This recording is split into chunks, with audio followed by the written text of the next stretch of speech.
ಎಲ್ಲ ವೀಕ್ಷಕ ಬಂಧುಗಳಿಗೆ ನಮಸ್ಕಾರ.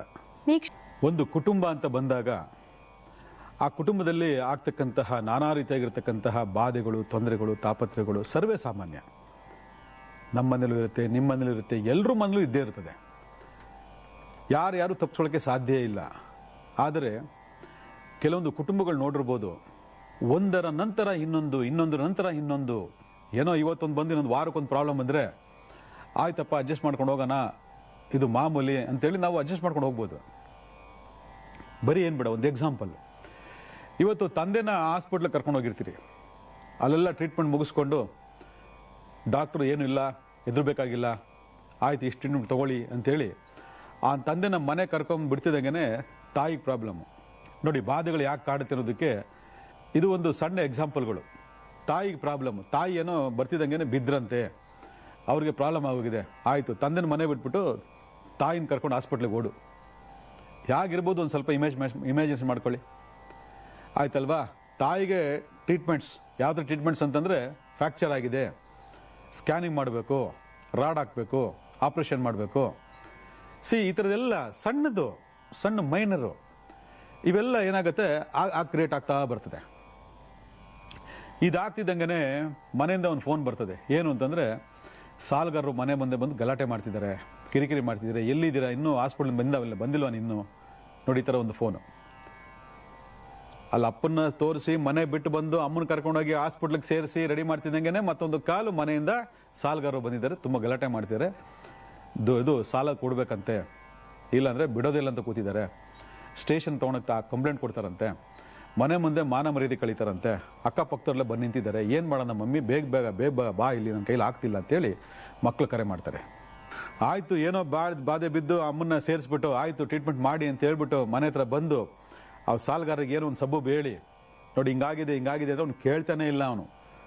ಅವನು ಯಾವತ್ತು ಹಿಂಗೆ ಮಾಡ್ದೇನೆ ಅಲ್ಲ. ಅವನು ಆಯ್ತಮ್ಮ ನಿಮ್ಗೆ ಇಷ್ಟ ಬಂದಾಗ ಕೊಡಿ ಪರವಾಗಿಲ್ಲ ಅಂತ ಹೇಳ್ತಕ್ಕಂಥ ವ್ಯಕ್ತಿ ಇವತ್ತು ಏನು ಮಾಡ್ತಾನೆ ಅಂದರೆ ಆರಾಟ ಮಾಡ್ತಾನೆ ಮನೆ ಮುಂದೆ ಬಂದ್ಬಿಟ್ಟು, ಇಲ್ಲ ರೀ ನಮ್ಗೆ ಬೇಕೇ ರೀ ಅಂತ ಕೂತ್ಕೊಂಡ್ಬಿಟ್ಟಿದ್ದಾನೆ ಬಂದು. ಹಾಗೆ ಈ ರೀತಿ ಪ್ರಾಬ್ಲಮ್ಗಳು, ಅದೇನೋ ಬಿದ್ದು ಏನೋ ಅಲ್ಪ ಸ್ವಲ್ಪ ಇದ್ದಿದ್ದನ್ನ ತೊಗೊಂಡು ಕೈ ಕೊಟ್ಬಿಟ್ಟು ಇವತ್ತು ಇಷ್ಟೇ ಇರೋದು ನೋಡಿ, ಹಿಂಗೆ ಅಪ್ಪನಿಗೆ ಹುಷಾರಿಲ್ಲ, ಅಮ್ಮನಿಗೆ ಹಾಸ್ಪಿಟಲ್ ಅಡ್ಮಿಟ್ ಮಾಡಿದ್ದೀನಿ, ಇವತ್ತು ಅಡ್ಜಸ್ಟ್ ಮಾಡ್ಕೊಂಡು ಹೋಗಿ ಅಂತೂ ಮಾಡಿ ಇನ್ನೇನು ಅಮ್ಮನ ಮತ್ತೆ ಹೋಗೋಣ ಅಷ್ಟರಲ್ಲಿ ಮಗ ಫೋನ್ ಮಾಡ್ತಾನೆ ಎಲ್ಲಿ ಕಾಲೇಜಿಂದ, ಮಮ್ಮಿ ಆಕ್ಸಿಡೆಂಟ್ ಆಗೋಗ್ಬಿಟ್ಟಿದೆ, ಗಾಡಿ ಬೈಕ್ ಬಿದ್ದೋಗ್ಬಿಟ್ಟಿದ್ದೀನಿ, ತುಂಬ ಪ್ರಾಬ್ಲಮ್ ಆಗಿಬಿಟ್ಟಿದೆ, ಯಾರಾದ್ರೂ ಕಳಿಸು ಬೇಗ ಅಂತೇಳಿ.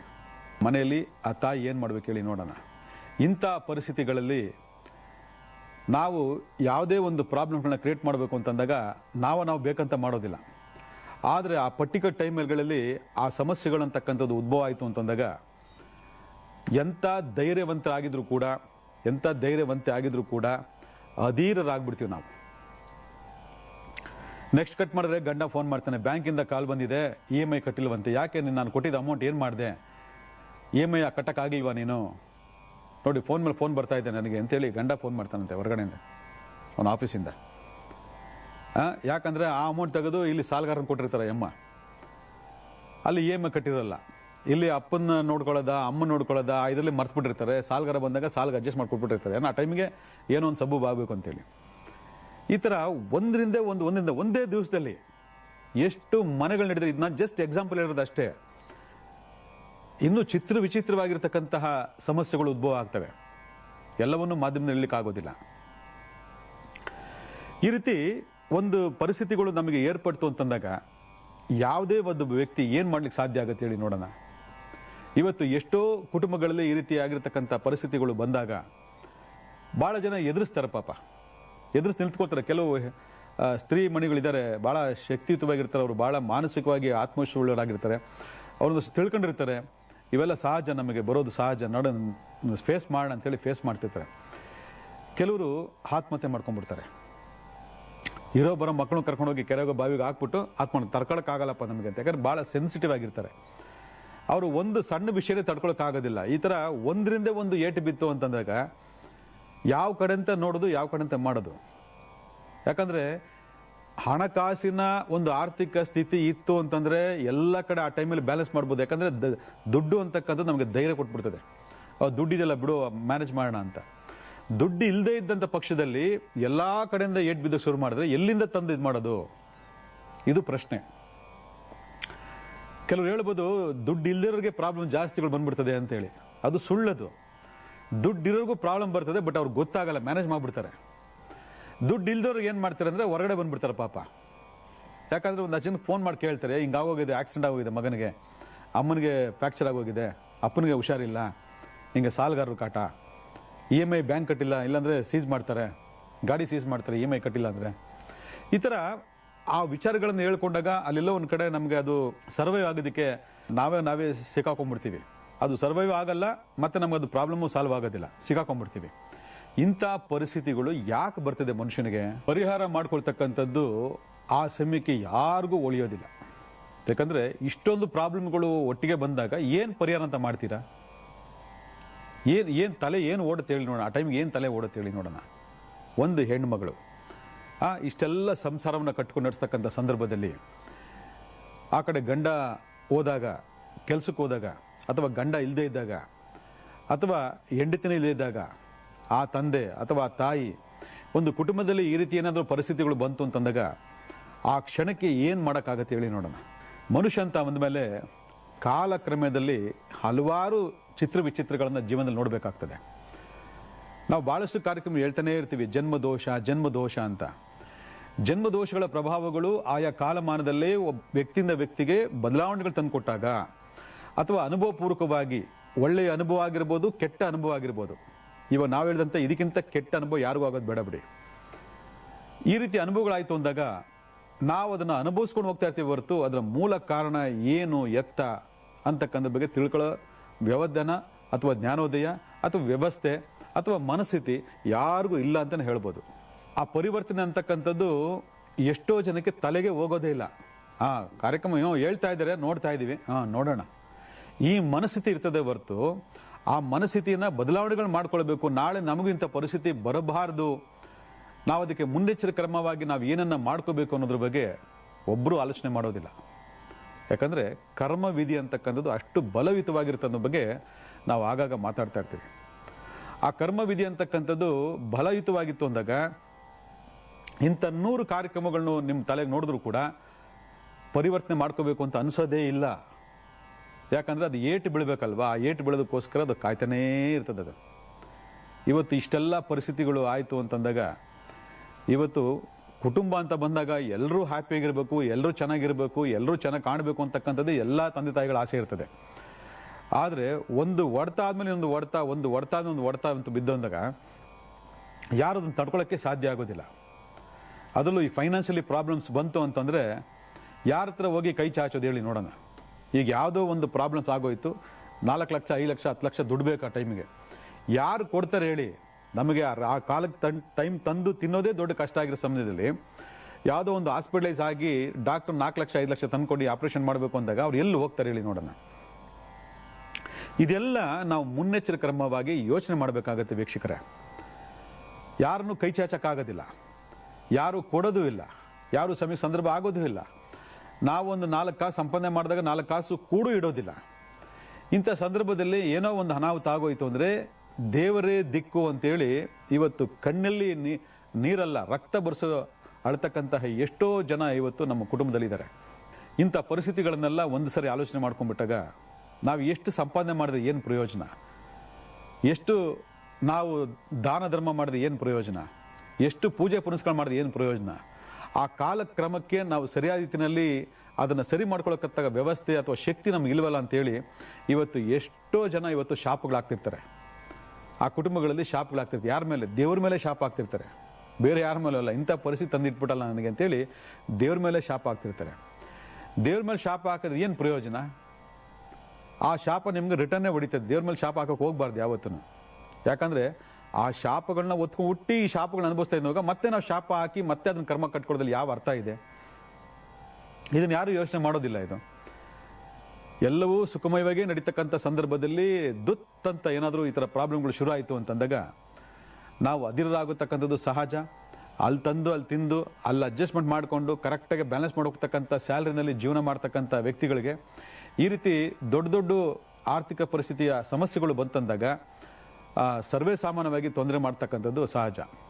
ಆ ರೀತಿ ಇದ್ದಾಗ ನಾವು ಏನು ಮಾಡಬೇಕು ಅನ್ನೋದ್ರ ಬಗ್ಗೆ ಅವಾಗ ಯೋಚನೆ ಮಾಡೋದಲ್ಲ, ಮೊದಲಿಂದನೇ ನಾವು ಪ್ರತಿಯೊಂದನ್ನು ಕೂಡ ಅಡ್ಜಸ್ಟ್ ಮಾಡ್ಕೊಂಡು ಹೋಗಬೇಕು ಅಂತಕ್ಕಂಥದ್ದೇ ನಮ್ಮ ಕಾರ್ಯಕ್ರಮದಲ್ಲಿ ಪ್ರತಿನಿತ್ಯ ಹೇಳ್ತಕ್ಕಂಥ ಪಾಠಗಳು. ಯಾಕಂದರೆ ಗ್ರಹಗತಿಗಳು ಅಂತಕ್ಕಂಥ ಲೆಕ್ಕಕ್ಕೆ ತಗೊಂಡಾಗ ಆ ಗ್ರಹಗತಿಗಳಲ್ಲಿ ಈ ರೀತಿ ದಿಢೀರ್ನೆ ತೊಂದರೆ ಕೊಡ್ತಕ್ಕಂಥದ್ದು ಯಾವುದು ಅಂತಂದರೆ ಅದು ಶನಿ ರಾಹು ಸಂಬಂಧ ಬಂದಾಗ. ನೋಡ್ಕೊಳ್ಳಿ, ನಿಮ್ಮ ಜಾತಕ ನೋಡ್ಕೊಳ್ಳಿ. ಅಲ್ಲಿಗೆ ಇಂಥ ಪ್ರಾಬ್ಲಮ್ಗಳೆಲ್ಲ ಯಾರ ಜಾತಕದಿಂದ ಉತ್ಪತ್ತಿ ಆಗ್ತಕ್ಕಂಥದ್ದು ಅನ್ನೋದ್ರ ಬಗ್ಗೆ ನಿಮಗೇನಾದ್ರು ಸಂಶಯ ಇತ್ತು ಅಂತಂದಾಗ ಮನೆ ಯಜಮಾನ, ಮನೆ ಯಜಮಾನತಿ ಜೊತೆಗೆ ಆ ಕುಟುಂಬದಲ್ಲಿ ಹುಟ್ಟಿರ್ತಕ್ಕಂತಹ ಮಕ್ಕಳುಗಳ ಜಾತಕಗಳನ್ನ ತಗೊಂಡವರು ಕೂಡ ಆ ದಶಾಕಾಲಗಳಲ್ಲಿ ಆ ಜನ್ಮದೋಷಗಳೇನಾದರೂ ಆಕ್ಟಿವೇಶನ್ ಆಯಿತು ಅಂತಂದಾಗ ಒಂದರಿಂದ ಒಂದು ಪ್ರಾಬ್ಲಮ್ಗಳು ಸ್ಟಾರ್ಟ್ ಆಗಿಬಿಡ್ತದೆ. ನಿಮಗೆ ಗೊತ್ತೇ ಆಗಲ್ಲ.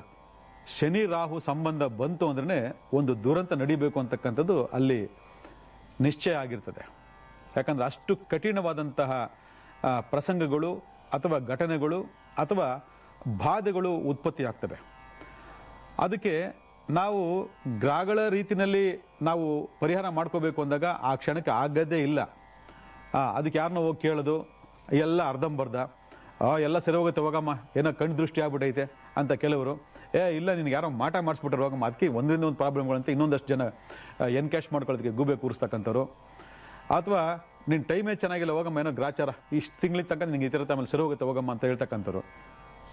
ಯಾವುದು ಕೂಡ ನಿರ್ದಿಷ್ಟವಾದಂಥ ಆನ್ಸರ್ ಸಿಗಲ್ಲ ನಮಗೆ. ಅಂಥ ಸಂದರ್ಭದಲ್ಲಿ ನಾವು ಪೇಚಾಡ್ಕೊಳ್ತಕ್ಕಂಥಾಗಲಿ, ಒದ್ದಾಡ್ತಕ್ಕಂಥಾಗಲಿ, ದೇವರು ಮೊರೆ ಇಡೋದಾಗಲಿ ಏನು ಪ್ರಯೋಜನಕ್ಕೆ ಬರೋದೇ ಇಲ್ಲ. ಅದಕ್ಕೆ ಅವತ್ತಿನ ಕಾಲದಿಂದನೂ ಕೂಡ 4 ಕಾಸು ಕೂಡಾಕು ಕಷ್ಟಕ್ಕೆ ಬರ್ತದೆ ಅಂತೇಳಿ ಇವತ್ತು ಕೂಡ ಮನೆಗಳು ತುಂಬ ಜನ ಹೇಳ್ತಾರೆ. ಆದರೆ ಬಂದಿದ್ದನ್ನ ಹಾಗೇ ಲೂಟಿ ಮಾಡ್ತಕ್ಕಂಥ ಎಷ್ಟೋ ಕುಟುಂಬಗಳು ಇವತ್ತು ನಮ್ಮಲ್ಲಿ ತುಂಬ ಇದ್ದಾವೆ. ಇವತ್ತು ನೋಡ್ಕೊಂಡ್ಬಿಡು, ನಾಳೆ ಕತೆ ಏನು ಯಾಕೆ ಚಿಂತೆ ಮಾಡ್ತೀಯ ಅಂತೇಳಿ. ಸಂಪಾದನೆ ಮಾಡೋ ಟೈಮಲ್ಲಿ, ಕೈ ನಡೀೋ ಟೈಮಲ್ಲಿ 4 ಕಾಸು ಕೂಡಿಟ್ಟು ಕಷ್ಟ ಕಾಲದಲ್ಲಿ ಬರ್ತದೆ ಅಂತಕ್ಕಂಥ ಜ್ಞಾನೋದಯ ಎಷ್ಟೋ ಕುಟುಂಬಗಳು ಇಲ್ಲವೇ ಇಲ್ಲ ಇವತ್ತು. ಇದು ಆರ್ಥಿಕ ಪರಿಸ್ಥಿತಿನಲ್ಲಿ ಹೊಡೆತ ಬೀಳೋದಕ್ಕೆ ಮುಖ್ಯವಾದಂಥ ಕಾರಣ. ಆರ್ಥಿಕವಾಗಿ ಸದೃಢವಾಗಿದ್ದರೆ ಯಾವುದೋ ಒಂದು ಸಮಸ್ಯೆಗಳನ್ನ ನಾವು ಬಗೆಹರಿಸ್ಕೊಂಡ್ಬಿಡ್ಬೋದು. ಏಟ್ ಮೇಲೆ ಏಟ್ ಬೀಳ್ತಿದ್ದಾಗ ಅದನ್ನು ಸರಿಪಡಿಸ್ಕೊಂಡ್ಬೋದು. ಏಟ್ ಬಿದ್ದ ಮೇಲೆ ಇಷ್ಟು ಕೊಡು ಅಷ್ಟು ಕೊಡು ಅಂತೇಳಿ ಕೈ ಚಾಚಿ ಮರ್ಯಾದೆ ಕಳ್ಕೊಳ್ತಕ್ಕಂಥ ಪರಿಸ್ಥಿತಿ ಯಾರಿಗೂ ಬೇಕಾಗಿಲ್ಲ, ಯಾರಿಗೂ ಬೇಡ. ಆದರೆ ಕೆಲವರು ಅದರಲ್ಲೇ ಜೀವನ ಮಾಡ್ಕೊಳ್ತಕ್ಕಂಥವ್ರು ತುಂಬ ಜನಕ್ಕೆ ಏನು ಅನಿಸೋದು ಇಲ್ಲ. ಅವ್ರು ಅದೇ ಒಂದು ಪದ್ಧತಿ ಮಾಡ್ಕೊಂಡ್ಬಿಟ್ಟು ಅದೇ ಒಂದು ರೂಢಿ ಕೂಡ ಮಾಡ್ಕೊಂಡ್ಬಿಟ್ಟಿರ್ತಾರೆ. ಅಂಥವ್ರಿಗೆ ಏನು ಹೇಳು ಪ್ರಯೋಜನ ಇಲ್ಲ. ಆದರೆ ಗೌರವ, ಘನತೆ, ಮರ್ಯಾದೆ, ಮಾನ ಇವೆಲ್ಲದರ ಬಗ್ಗೆ ಹೆಚ್ಚು ಒತ್ತನ್ನು ಕೊಟ್ಟು ಬಾಳೆ ಮಾಡ್ತಕ್ಕಂತಹ ಒಂದು ಸಾತ್ವಿಕ ಕುಟುಂಬಗಳಲ್ಲಿ ಏನಾದರೂ ಇಂಥ ಪ್ರಾಬ್ಲಮ್ಗಳು ಶುರು ಆಗೋಯ್ತು ಅಂತಂದಾಗ ಅವರು ಎಲ್ಲಿ ಹೋಗಿ ಏನು ಮಾಡಬೇಕು ಅಂತಕ್ಕಂಥದ್ದು, ಪ್ರಾಬ್ಲಮ್ಸ್ಗಳು ಸಾಲ್ವ್ ಆಗದಿರತಕ್ಕಂಥ ಸಂದರ್ಭದಲ್ಲಿ ಏನಾದರೂ ಒಂಚೂರು ಮಾಡಿಟ್ಕೊಳ್ಳಿ ಅಂತಕ್ಕಂಥದ್ದು ಅವತ್ತಿಂದ ಬಂದಿರತಕ್ಕಂಥದ್ದು. ಅದಕ್ಕೆ ಆರ್ಥಿಕ ವ್ಯವಸ್ಥೆಗಳಿಗೆ ನಾವು ಪ್ರತಿ ಶುಕ್ರವಾರ ಭಾಳಷ್ಟು ವಿಚಾರಗಳ ಬಗ್ಗೆ ನಾವು ಮಾತಾಡ್ತಾನೆ ಇದ್ದೀವಿ. ನಾಳೆನೂ ಕೂಡ ಒಂದು ಅದ್ಭುತವಾದಂಥ ಒಂದು ಕ್ಯಾಶ್ ಬಾಕ್ಸ್ ಬಗ್ಗೆ ಮಾತಾಡ್ತೀನಿ ನಿಮಗೆ. ಆದರೆ ಇವತ್ತು ಕ್ಯಾಶ್ ಇಲ್ವಲ್ಲ, ಏನು ಮಾಡೋದು, ಇಂಥ ಪ್ರಾಬ್ಲಮ್ಸ್ಗಳನ್ನ ಹೇಗೆ ಸಾಲ್ವ್ ಮಾಡ್ಕೊಳ್ಳೋದು ಅಂದರೆ ಶನಿ ರಾಹು ಅಷ್ಟು ಈಸಿಯಾಗಿ ಬಿಡೋದೇ ಇಲ್ಲ. ಅದು ಏನಾದ್ರು ಒಂದು ದುರಂತಗಳನ್ನ ತಂದಿಟ್ಟೇ ಇಡ್ತಾನೆ. ಇದು ಒಂದಾಯಿತು. ಎರಡನೇದು ಈ ಕುಜರಾಹು ಸಂಬಂಧ ಬಂದಾಗ ನೋಡಿ, ಕುಜರಾಹು ಸಂಧಿ ಶಾಂತಿ ಅಂತಕ್ಕಂಥದ್ರ ಬಗ್ಗೆ ಭಾಳಷ್ಟು ನಾವು ಮಾತಾಡಿದ್ದೀವಿ. ಕುಜರಾಹು ಸಂಧಿ ಶಾಂತಿ ಮಾಡಬೇಕು 6 ತಿಂಗಳು ಮುಂಚಿತವಾಗಿ ಅನ್ನೋದು ಕೂಡ ನಾವು ಮಾಹಿತಿ ಕೊಟ್ಟಿದ್ದೀವಿ. ಆದರೂ ಕೂಡ ನೋಡ್ಕೊಳ್ಳಲ್ಲ. ಆ ಕುಜರಾಹು ಸಂಧಿ ಆಗ್ತಕ್ಕಂತಹ ಅಂದರೆ ಸೇರ್ಪಡೆ ಆಗ್ತಕ್ಕಂತಹ ಸಂದರ್ಭದಲ್ಲೂ ಕೂಡ ಮನೆ ಯಜಮಾನ, ಮನೆ ಯಜಮಾನತಿ ಅಥವಾ ಯಾರ ಜಾತಕದಲ್ಲಿ ಈ ಒಂದು ಸಂದರ್ಭ ಬಂದಿದೆ ಆ ಲೆಕ್ಕಾಚಾರದಲ್ಲೂ ಕೂಡ ಸರಿಯಾದ ಪೆಟ್ಟನ್ನು ಕೊಟ್ಟು ಹೋಗ್ತಾನೆ. ಮುಟ್ಟಿ ನೋಡ್ಕೊಳ್ಬೇಕು, ನೆನೆಸ್ಕೊಳ್ಳೋಕ್ಕೆ ಆಗಲ್ಲ ಅಂಥ ಒಂದು ಪೆಟ್ಟನ್ನು ಕೊಟ್ಟು ಹೋಗ್ತಾನೆ. ಇದು ಎರಡನೇದು. ಹಾಗೆಯೇ ಈ ಕುಜ ಶನಿ ಅಂತಕ್ಕಂಥ ಸಂದರ್ಭ ಬಂದಾಗಲೂ ಕೂಡ ಈ ಆಕ್ಸಿಡೆಂಟ್ಗಳು, ಅಪಘಾತಗಳು, ಸರ್ಜರಿಗಳು ಆಗ್ತಕ್ಕಂಥ ಸಂದರ್ಭಗಳನ್ನು ಅವನು ನಿಮಗೆ ತಂದು ಕೊಡ್ತಾನೆ. ಯಾಕಂದರೆ ಯಾವುದೇ ಗ್ರಹಗಳ ಒಂದು ವೈಬ್ರೇಷನ್, ಕರೆಕ್ಟಾಗಿ ಕೇಳಿಸ್ಕೊಳ್ಳಿ, ಯಾವುದೇ ಗ್ರಹಗಳ ವೈಬ್ರೇಷನ್ ಕನೆಕ್ಟಿವಿಟಿ ಇಲ್ಲದೆ ಪ್ರಪಂಚದಲ್ಲಿ ಏನೂ ನಡೆಯೋಕ್ಕೆ ಸಾಧ್ಯನೇ ಇಲ್ಲ. ಒಂದು ಮನೆಯಲ್ಲಿ ಒಂದಾದ್ಮೇಲೆ ಒಂದು ಪ್ರಾಬ್ಲಮ್ಗಳು ಈ ಥರ ಶುರು ಆಗ್ತಾ ಇದೆ, ನಡೀತಾ ಇದೆ ಅಂತಂದಾಗ ಆ ಮನೆಯಲ್ಲಿ ಭಾಳ ಮುಖ್ಯವಾಗಿ ಪ್ರೇತ ಬಾಧೆ ಇರಬೇಕು. ಇದು ಯಾವುದೂ ಇಲ್ಲ ಅಂತಂದಾಗ ಆ ಮನೆಯಲ್ಲಿ ಪ್ರೇತ ಬಾಧೆ ಇರಬೇಕು. ಪ್ರೇತ ಬಾಧೆ ಅಂತ ತಗೊಂಡಾಗ ಅನ್ಯ ಪ್ರೇತವೋ ಭೂಮಿ ಪ್ರೇತವೋ ಅನ್ನೋದ್ರ ಬಗ್ಗೆ ಈಗಾಗಲೇ ಭಾಳಷ್ಟು ಮಾಹಿತಿ ಕೊಟ್ಟಿದ್ದೀವಿ ನಿಮಗೆ. ಅನ್ಯ ಪ್ರೇತ ಅಂದರೆ ಹೊರಗಡೆ ಬಂದಿರತಕ್ಕಂಥ ಪ್ರೇತ ಅಥವಾ ನಿಮ್ಮದೇ ಕುಟುಂಬದ ಪ್ರೇತ ಅಂತ ಹೇಳ್ಬೋದು. ಭೂಮಿ ಪ್ರೇತ ಅಂತಂದವಾಗ ನೀವು ವಾಸ ಮಾಡ್ತಕ್ಕಂಥ ಭೂಮಿಯಲ್ಲಿ ಹಿಂದೆ ಯಾರು ಸಮಾಧಿ ಮಾಡಿದಿರೋ, ಯಾವ ಸಮಾಧಿ ಮೇಲೆ ಮನೆ ಕಟ್ಟಿದಿರೋ, ಆಫೀಸ್ ಕಟ್ಟಿದಿರೋ, ಫ್ಯಾಕ್ಟ್ರಿ ಕಟ್ಟಿದಿರೋ ಗೊತ್ತಿಲ್ಲ. ಆ ಪ್ರೇತಾತ್ಮ ಬಾಧೆಗಳೆಲ್ಲ ಕುಟುಂಬದಲ್ಲಿ ಆಯಾ ಗ್ರಾಚಾರ ಟೈಮ್ ಹೇಳಿದ್ನಲ್ಲ, ಶನಿ ರಾಹು ಸಂಬಂಧ, ಕುಜ ರಾಹು ಸಂಬಂಧ, ಕುಜ ಶನಿ ಸಂಬಂಧ ಅಂತಕ್ಕಂಥ ಸಮಯ ಬಂದಾಗ ಇವೆಲ್ಲ ಜಾಗೃತ ಆಗ್ಬಿಡ್ತೀವಿ, ಎನರ್ಜಿಗಳೆಲ್ಲ ಜಾಗೃತ. ಆವಾಗ ಹಿಂದಿಂದೆ ವರ್ತಗಳು ಬರೋ ಶುರು ಆಗ್ತದೆ. ಹೌದು, ಇವೆಲ್ಲ ನಮ್ಗೇನು ಗೊತ್ತಿಲ್ಲ. ಈ ತಕ್ಷಣಕ್ಕೆ ನಾವು ಒಂದು ಪರಿಹಾರ ಮಾಡ್ಕೋಬೇಕು. ಏನು ಮಾಡ್ಕೋಬೇಕು? ಪ್ರಾಬ್ಲಮ್ಸ್ ಮೇಲೆ ಪ್ರಾಬ್ಲಮ್ಸ್ ಬರ್ತಕ್ಕಂಥದ್ದು ಬಾಧೆಗಳ ಮೇಲೆ ಬಾಧೆ ಬರ್ತಕ್ಕಂಥದ್ದು, ಗಂಡಾಂತರಗಳ ಮೇಲೆ ಗಂಡಾಂತರಗಳು ಬರ್ತಕ್ಕಂಥದ್ದು ಸರ್ವೇ ಸಾಮಾನ್ಯವಾಗಿ ನಾವು ಕುಟುಂಬಗಳು ನೋಡ್ತಾ ಇರ್ತೀವಿ. ಕೆಲವರು ತಡ್ಕೊಳ್ತಾರೆ, ಕೆಲವರು ತಡ್ಕೊಳ್ಳೋಕ್ಕಾಗೋದಿಲ್ಲ.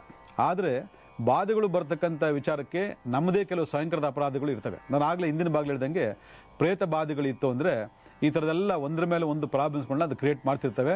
ಅದಕ್ಕೆ ಮೋಕ್ಷ ಕೊಡೋವರೆಗೂ ಬಿಡೋದೇ ಇಲ್ಲ. ಬಾಡಿಗೆ ಮನೆ ಆಗಿರಲಿ, ಭೋಗ್ಯ ಮನೆ ಆಗಿರಲಿ, ಎಷ್ಟೇ ಮನೆ ಆಗಿರಲಿ, ಯಾವುದೇ ಒಂದು ಮನೆಗೆ ನೋಡ್ಕೋಬೇಕು ಅಂದಾಗ ಆ ಒಂದು ಜಾಗದ ಸ್ಥಳ ಮಹಿಮೆ ಬಗ್ಗೆ ನಾವು ಗಮನ ಕೊಡಬೇಕಾಗ್ತದೆ. ಸುಮ್ಮನೆ ಇಂಟೀರಿಯರ್ ಡಿಸೈನ್ ತುಂಬ ಚೆನ್ನಾಗಿ ಮಾಡಿದ್ದಾರೆ, ಗ್ರಾನೈಟ್ ಹಾಕಿದ್ದಾರೆ, ಟೈಲ್ಸ್ ಹಾಕಿದ್ದಾರೆ, ಅದಕ್ಕೆ ಅನುಕೂಲ ಇದೆ, ಇದಕ್ಕೆ ಅನುಕೂಲ ಹೋಗಿ ಸೇರ್ಕೊಂಡ್ಬಿಟ್ರೆ ಅಲ್ಲಿ ಪ್ರೇತ ಇದೆಯೋ, ನಾಗಪ್ರೇತ ಇದೆಯೋ, ಚೌಡಿ ಇದೆಯೋ, ಅಥವಾ ವಾಮಚನ ಮಾಡಿದ್ದಾರೋ, ಅಥವಾ ಮತ್ತೆ ಬೇರೆ ಬೇರೆ ಯಾವುದೇ ಕೆಟ್ಟ ಶಕ್ತಿಗಳಿದೆಯೋ ಯಾರು ಗೊತ್ತಾಗ್ತದೆ? ಗೊತ್ತಾಗಲ್ಲ. ಅದಕ್ಕೆ ನೋಡ್ಕೋಬೇಕು. ಯಾಕಂದರೆ ಕೆಲವು ಟೈಮಲ್ಲಿ ಆ ಮನೇಲಿ ತುಂಬ ಚೆನ್ನಾಗಿದ್ವಿ, ಈ ಮನೆಗೆ ಬಂದಮೇಲೆ ಒಂದ್ರ ಮೇಲೆ ಒಂದು ಹೊಡೆತ ಬೀಳ್ತಾ ಇದೆ, ತುಂಬ ಚೆನ್ನಾಗಿದೆ ವಾಸ್ತು ಪ್ರಕಾರ, ಆದರೂ ಕೂಡ ನಮ್ಗೆ ಎಲ್ಲಂತ ಗೊತ್ತಿಲ್ಲ ಅಂತ ಭಾಳ ಜನ ಹೇಳ್ತಿದೆ. ಬರೀ ವಾಸ್ತು ಪ್ರಕಾರ ಮನೆ ಇದ್ಬಿಟ್ರೆ ಸಾಲದು, ಕಟ್ಟಡ ನಿರ್ಮಾಣ ಇದ್ರೆ ಸಾಲದು. ಭೂಮಿ ದೋಷಗಳ ಬಗ್ಗೆ ನೋಡ್ಕೋಬೇಕು ಅನ್ನೋದ್ರ ಬಗ್ಗೆ ಭಾಳಷ್ಟು ಕಾರ್ಯಕ್ರಮ ನಾವು ಹೇಳ್ತಾನೆ ಇರ್ತೀವಿ. ಭೂಮಿ ದೋಷದಲ್ಲಿ ಏನಾದರೂ ಪ್ರಾಬ್ಲಮ್ಸ್ಗಳಿತ್ತು ಅಂತಂದರೆ ಈ ಥರ ಪ್ರಾಬ್ಲಮ್ಸ್ ಒಂದಾದ ಮುಂದೆ ಶುರು ಆಗ್ತಿರ್ತದೆ. ಅದಕ್ಕೋಸ್ಕರನೇ ಯಾವುದೇ ಒಂದು ಮನೆಗೆ ಹೋಗಬೇಕು ಅಂತಂದಾಗ ವಿತಿನ್ 3 months ಒಳಗಡೆ ಏನಾದರೂ ನೆಗೆಟಿವ್ ಎಫೆಕ್ಟ್ಸ್ ಆಯಿತು ಅಂತಂದರೆ ಆ ಭೂಮಿಯನ್ನು ಚೆಕ್ ಮಾಡ್ಕೊಳ್ಳಿ. ಅಥವಾ ಆ ಮನೆಗೆ ಹೋದ್ಮೇಲೆ ಒಂದರಿಂದ ಒಂದು ಪ್ರಾಬ್ಲಮ್ ಶುರು ಆಗ್ತಾಯಿದೆ ಅಂತಂದಾಗ ಬಾಡಿಗೆ ಮನೆ ಆಗಿತ್ತು ಅಂದರೆ ಖಾಲಿ ಮಾಡೋದಕ್ಕೆ ಏರ್ಪಾಡು ಮಾಡ್ಕೊಳ್ಳಿ. ಭೋಗ್ಯ ಮನೆ ಆಗಿತ್ತು ಅಂದರೆ ಇನ್ನೊಬ್ರು ಕರ್ಕೊಂಬಂದು ಬಿಟ್ಬಿಟ್ಟು ಆ ಮನೆಯನ್ನು ಬಿಡಿಸ್ಕೊಂಡು ಹೊರಗಡೆ ಬರೋದಕ್ಕೆ ಪ್ರಯತ್ನ ಪಡಿ. ಸ್ವಂತ ಮನೆ ಆಯಿತು ಅಂದರೆ ಕರೆಕ್ಷನ್ ಮಾಡ್ಕೊಳ್ಳೋದಕ್ಕೆ ಪ್ರಯತ್ನ ಪಡಿ. ಯಾಕಂದರೆ ಸ್ವಂತ ಮನೆ ಬಿಟ್ಟು ಹೋಗೋಕ್ಕಾಗಲ್ವಲ್ಲ, ಆದ್ದರಿಂದ. ಆದರೆ ಆ ಕ್ಷಣದಲ್ಲಿ ನಮಗೆ ಬರ್ತಕ್ಕಂತಹ ಪ್ರಾಬ್ಲಮ್ಸ್ಗಳನ್ನ ನಾವು ಸರಿ ಮಾಡ್ಕೊಳ್ಳೋಕ್ಕೆ ಆಗೋದೇ ಇಲ್ಲ. ಅಂಥ ಸಂದರ್ಭದಲ್ಲಿ ಭಾಳ ಅದ್ಭುತವಾಗಿರ್ತಕ್ಕಂಥ ಒಂದು ಪರಿಹಾರ ಇದು. ಏನೇ ಸಮಸ್ಯೆ ಬರಲಿ, ಒಂದರಿಂದ ಒಂದು ಯಾವುದೇ ಗಂಡಾಂತರಗಳು, ಬಾಧೆಗಳು ತಪ್ಪದೆ ನಿಮ್ಮನ್ನು ಹುಡ್ಕೊಂಬರಲಿ. ಯಾಕಂದರೆ ಇವೆಲ್ಲ ನಾವು ಅನ್ಕೊಂತೀವಿ ನಮಗೆ ಬಾಧೆ ಕೊಡೋದಕ್ಕೆ, ಗಂಡಾಂತರ ಕೊಡೋದಕ್ಕೆ, ನಮ್ಮನ್ನು ಸಿಕ್ಕಾಕ್ಸೋದಕ್ಕೆ ಮಾಡ್ತಕ್ಕಂಥ ಪ್ರಯತ್ನಗಳು ಅಂತ. ಇದು ಜೀವನದಲ್ಲಿ ಪಾಠ ಕಲಿಯೋದಕ್ಕೆ ಬೇಕಾದಂತಹ ಒಂದು ಜ್ಞಾನೋದಯ ಅಂತಂದರೆ ತಪ್ಪಾಗಲಾರದು ವೀಕ್ಷಕರೇ. ಅದಕ್ಕೋಸ್ಕರನೇ ಒಂದು ಅದ್ಭುತ ಇಂಥ ಸಂದರ್ಭದಲ್ಲಿ ಇಂಥ ಪ್ರಾಬ್ಲಮ್ಗಳನ್ನ ಯಾವ್ದಾದ್ರು ಫೇಸ್ ಮಾಡ್ತಿದ್ದಾರೆ ನಿಮ್ಮ ಮನೆ ಅಕ್ಕಪಕ್ಕದಲ್ಲಿ, ಇವದನ್ನು ರೆಮಿಡಿ ಮಾಡಿಬಿಡಿ. ಏನು ರೆಮಿಡಿ ಅಂತಂದರೆ ಇದು ಬಹಳ ಔಷಧಿಯುಕ್ತವಾಗಿರ್ತಕ್ಕಂಥ ಒಂದು ತರಕಾರಿ. ನೀವೆಲ್ಲ ನೋಡಿರ್ಬೋದು, ಏನು ಅಂತ ಗೊತ್ತಾಗಿರ್ಬೇಕು, ನೀವು ನೋಡಿದ ತಕ್ಷಣ ಗೊತ್ತಾಗಿರ್ಬೋದು. ಇದು ಆಯಿತಾ? ಕುಂಬಳಕಾಯಿ. ಕುಂಬಳಕಾಯಿನಲ್ಲಿ ಹಲವಾರು ಜಾತಿ ಕುಂಬಳಕಾಯಿ ಇದ್ದಾವೆ. ಅದರಲ್ಲಿ ಭಾಳ ವಿಶೇಷವಾಗಿ ಬೂದು ಕುಂಬಳಕಾಯಿ ಮತ್ತು ಸಿಹಿ ಕುಂಬಳಕಾಯಿ ಅಂತ ಯೂಸ್ ಮಾಡ್ತೀವಿ. ಇದು ವೈಜ್ಞಾನಿಕವಾಗಿ ಬಹಳ ಔಷಧಿ ಇರತಕ್ಕಂತಹ ಒಂದು ತರಕಾರಿ. ಭಾಳ ಜನ ಇದನ್ನು ಉಪಯೋಗ ಮಾಡಬೇಕು ಅಂತ ಹೇಳ್ತಾರೆ. ನಮ್ಮಲ್ಲಿ ಯಾರು ಉಪಯೋಗ ಮಾಡಲ್ಲ, ಬಿಟ್ಬಿಟ್ಟಿದ್ದೀವಿ ನಾವೆಲ್ಲ, ಆದಷ್ಟು ಬಿಟ್ಬಿಟ್ಟಿದ್ದೀವಿ. ಎಲ್ಲ ಪಿಜ್ಜಾ, ಬರ್ಗರು, ಐಸ್ ಕ್ರೀಮು, ಜರ್ದಾ, ಬೀಡ, ಎಣ್ಣೆ ಅದು ಇದರಲ್ಲಿ ಜಾಸ್ತಿ ಮಾರೋಗ್ಬಿಟ್ಟಿದ್ದೀವಿ. ಫಾಸ್ಟ್ ಫುಡ್ ಕಡೆ ಮಾರೋಗ್ಬಿಟ್ಟಿದ್ದೀವಿ. ಇದೆಲ್ಲ ನೋಡಿ, ಇವತ್ತು ಕೂಡ ಹಳ್ಳಿಗಳಲ್ಲಿ, ಗ್ರಾಮೀಣ ಪ್ರದೇಶಗಳಲ್ಲಿ ಯಥೇಚ್ಛವಾಗಿ ಅಲ್ಲಿ ತೊಗೊಂಡು ಕಟ್ಟಿರ್ತಾರೆ. ಇದನ್ನು ಅಲ್ಲಿ ಇಟ್ಟಿರ್ತಾರೆ. ಯಾವಾಗಲೂ ಒಂದು ಕಡೆ ಆ ತರಕಾರಿನೋ ಏನೋ ಪಲ್ಯನೋ ಮಾಡ್ಕೊಂಡು ತಿನ್ನೋಣ, ಇದು ಭಾಳ ಪ್ರೋಟೀನು, ವಿಟಮಿನ್ಸು, ಮಿನರಲ್ಸು ಸಿಕ್ಕಾಬಟ್ಟೆ ಇದೆ ಅಂತಕ್ಕಂಥದ್ದು ಆವತ್ತಿನ ಕಾಲದಲ್ಲಿ ಆವತ್ತಿನ ಗೊತ್ತಿತ್ತು. ಆದರೆ ಇದೊಂದು ಪ್ರಾಬ್ಲಮ್ಸ್ಗೂ ರೆಮಿಡಿ ಆಗುತ್ತೆ ಅನ್ನೋದ್ರ ಬಗ್ಗೆ ಎಷ್ಟೊಂದು ಜನ ಗೊತ್ತಿಲ್ಲ. ನೀವೇನು ಮಾಡಬೇಕು, ಇಂಥ ಮನೆಗಳಲ್ಲಿ ಇಂಥ ಪ್ರಾಬ್ಲಮ್ಸ್ ಆಯಿತು ಅಂದಾಗ ಒಂದು ಸಿಹಿ ಕುಂಬಳಕಾಯಿ ತೊಗೊಳ್ಳಿ. ಸಿಹಿ ಕುಂಬಳಕಾಯಿ ತೊಗೊಂಡು ನೀವೇನು ಮಾಡಬೇಕು, ಅಭಿಜಿತ್ ಲಗ್ನ ಅಂತ ಬರ್ತದೆ. ಆ ಅಭಿಜಿತ್ ಲಗ್ನ ಅಂತಕ್ಕಂಥ ಅಭಿಜಿತ್ ಲಗ್ನದಲ್ಲಿ ನೀವು ಯಾವುದಾದ್ರು ಒಂದು ಟೆಂಪಲ್, ದೇವಸ್ಥಾನಕ್ಕೆ ಹೋಗ್ಬಿಟ್ಟು ಇದನ್ನು ತೊಗೊಂಡೋಗಿ ದಾನವಾಗಿ ಕೊಟ್ಬಿಡಿ. ಈ ಅಭಿಜಿತ್ ಲಗ್ನದಲ್ಲಿ ಯಾವಾಗ ದಾನವಾಗಿ ಕೊಡ್ತೀರಿ, ಆ ಕ್ಷಣದಿಂದ ನಿಮ್ಮಲ್ಲಿರ್ತಕ್ಕಂಥ ಯಾವುದೇ ಒಂದು ಗಂಡಾಂತರಗಳು, ಬಾಧೆಗಳು ಹಿಂದಿಂದ ಬರ್ತಿರುತ್ತಲ್ಲ, ಅದೆಲ್ಲ ಕಟ್ಟ ಹೋಗ್ತದೆ. ಇದನ್ನು ಮಾಡ್ಕೊಳ್ಳಿ. ಎಲ್ರಿಗೂ ಒಳ್ಳೆಯದಾಗಲಿ.